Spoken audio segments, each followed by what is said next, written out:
Recently, I did a fascinating poll that discovered that my audience is split nearly equally between Catholics, Orthodox, and Protestants, which is a good thing, right? The channel is bringing together so many people from diverse points of view, and they're learning from one another. This is good. This is progress, right? Well, it depends on who you ask. You see, my channel is born out of a desire to bring simplicity out of theological and historical complexity, but not just for that, but to promote unity across differences. Now, what do we mean by that? That does not mean that we are painting over the differences, but rather we are learning from one another that we might be able to get to know the beliefs of one another better. And when we understand one another better, we can relate to one another in deeper and more meaningful ways. In many ways, this is the work of something called ecumenism. Now, ecumenism is defined just by Oxford as the principle or aim of promoting unity among the world's Christian churches. It's a fairly tame definition, which many of you might think, that sounds like an inherently good thing. Like, didn't Jesus pray in John 17 that let them be one as he and the Father are one? Doesn't he want his church to be united? Well, everyone would agree with that Jesus wants his church to be united, but there's actually quite differing opinions on the work of ecumenism. Some see this, in fact, and there's an Orthodox school of thought, that ecumenism is the pan-heresy. It's a heresy that leads to all these other heresies, and we need to avoid it like the plague. On the other hand, Pope St. John Paul II spoke glowingly of ecumenism. In Ut Unum Sint, which is that they may be one, in Latin, he writes this: "The entire life of Christians is marked by a concern for ecumenism, and they are called to let themselves be shaped, as it were, by that concern." He goes on, "Thus it is absolutely clear that ecumenism, the movement promoting Christian unity, is not just some sort of appendix which is added to the Church's traditional activity. Rather, ecumenism is an organic part of her life and work, and consequently must pervade all that she is and does." Now, if that's an example of a Catholic viewpoint on this, and we've thrown out at least one Orthodox viewpoint on this, you might be wondering, what do Protestants think about this? And well, unfortunately, as is the case in many instances, it's hard to get just one Protestant answer on this. We can look back to the case of the joint declaration on the doctrine of justification put forth by the Lutheran World Federation and the Roman Catholic Church about 25 years ago at this point, as one example. You see, within even just Lutheranism, there were Lutherans that thought this ecumenical work of coming together for a mutual understanding of justification was a huge win. But there were also Lutherans who vehemently rejected it as an about-face on the doctrines that Luther had fought so vigorously for. As just one example, Protestants can have diverse opinions on ecumenism, as you could find within any other tradition. Now, what I want to do in this video is to talk about 4 principles of ecumenism that might help us better understand it. Scratch that. I have 5. 5 principles of ecumenism that will help us better understand it. Because I think if we can understand ecumenism in a certain way, we can all get on board with it. What I find is that when people reject ecumenism, they're rejecting a version of ecumenism that is not necessarily what I'm trying to put forth on this channel. Generally, the concern with ecumenism is that it leads to us watering down doctrines in the name of a false unity.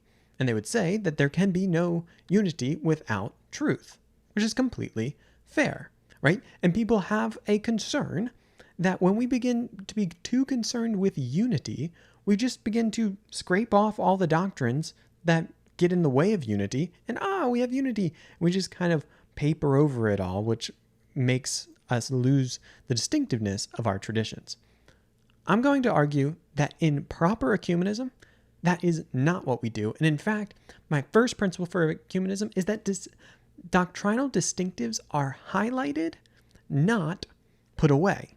So in order to do good ecumenism, in order to actually come together, we have to bring the fullness of our traditions to bear in these conversations. We can't just say, oh, look, here's a lowest common denominator. We can be united. Rather, proper ecumenism of really promoting unity is a unity across differences, right? We maintain those differences, but we seek to articulate them better so that we might understand where it is that we disagree and where it is that we agree. We can recognize that there are areas of substantial unity and that we can work together in certain things. But in other things, we might have to say, at the moment, we just simply disagree.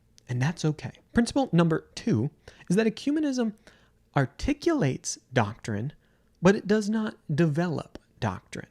You see, ecumenism at its best is a work to show as clearly as possible what each tradition believes. Because what so often happens is that we assume people from another tradition believe X, when in fact that tradition believes Y. But we've never taken the time to hear that articulation from them. And so in ecumenism, we're able to come together and say, oh, that's what you mean when you express things in a different kind of theological language than I use? I guess we actually agree on that. Depending on your take, this could be what happened with the joint declaration on the doctrine of justification, in which Roman Catholics and Lutherans came together and said, wait, so when you're talking about sola fide, that's what you mean by that?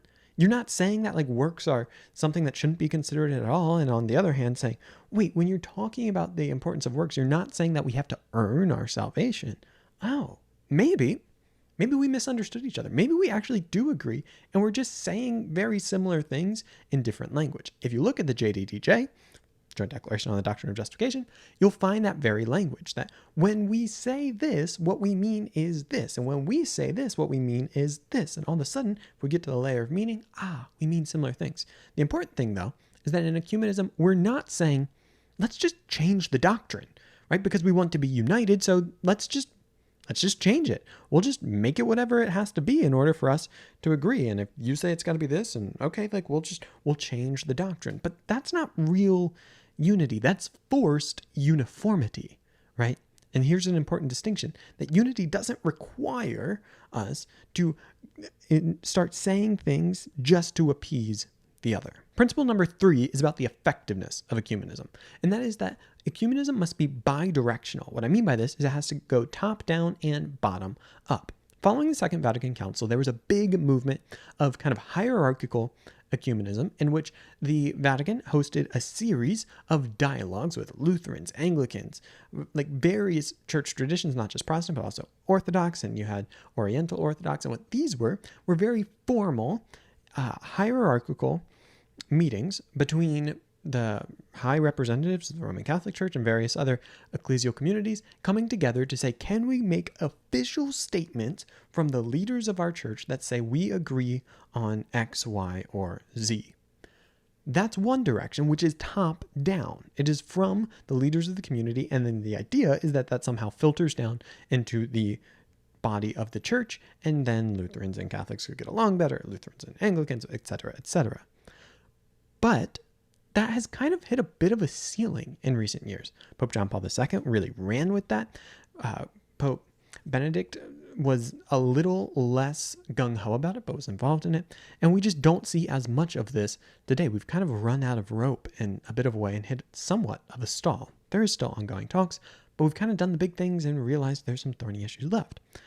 But what I think we're doing here at Gospel Simplicity, and hopefully is going on in your communities and your churches, is a type of grassroots ecumenism that goes from the bottom up, which is a way in which just average, everyday Christians are getting to know people from across the lines that divide them. For instance, in my channel, when I go and tour an Orthodox church or a Catholic church, what I see this as is an ecumenism from the bottom up, a grassroots variety where I simply, as a layman, am trying to understand those with whom I might disagree better, because when I understand them better, I might be able to get along with them better, to see our areas of differences, to be able to respect those, but also see areas of deep unity. And most importantly, to be able to see Christ in one another. Because this is not just a matter of doctrine, but it's a matter of seeing that there is a lived faith in the people in whom we might have never thought there would be that. I remember when I first went to a Catholic Bible study, seeing Catholics who loved God genuinely and read scripture was something I didn't have a category for. It didn't change the fact that I was still not in union with the Catholic Church, but all of a sudden I was able to see these people more as brothers and sisters in Christ and less as these silly, misled Catholics. Principle number 4. Ecumenism is born of charity and seeks for unity.